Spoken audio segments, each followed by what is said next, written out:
লস্কর ই তৈবার জঙ্গি সালমান রেহমান খান, যিনি বেঙ্গালুরুতে সন্ত্রাসী কার্যকলাপে জড়িত ছিলেন বলে অভিযোগ, তাকে সম্প্রতি রুয়ান্ডা থেকে ভারতে আনা হয়েছে।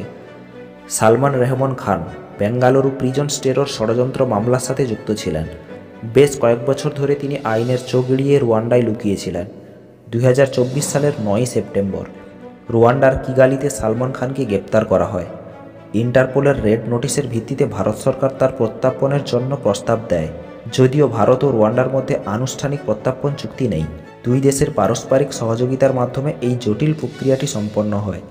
27 নভেম্বর 2024-এ সালমান খানকে ভারতীয় আইন প্রয়োগকারী সংস্থার হাতে তুলে দেওয়া হয়। এই অভিযানে জাতীয় তদন্ত সংস্থা NIA, central bureau of investigation CBI এবং ইন্টারপোলের গুরুত্বপূর্ণ ভূমিকা ছিল। লস্করের মতো সংগঠনগুলো পাকিস্তানের মাটিতে নিরাপদে আশ্রয় পায়, যদিও পাকিস্তান সরকার এ ধরনের কার্যক্রমে তাদের জড়িত থাকার কথা অস্বীকার করে, কিন্তু আন্তর্জাতিক সম্প্রদায়ের পক্ষ থেকে তাদের উপর চাপ অব্যাহত রয়েছে। সালমান রেহমান খানের প্রত্যার্পণ দেখায় ভারত এই সন্ত্রাসবাদের বিরুদ্ধে লড়াইয়ে আরও বেশি সক্রিয় ভূমিকা নিচ্ছে।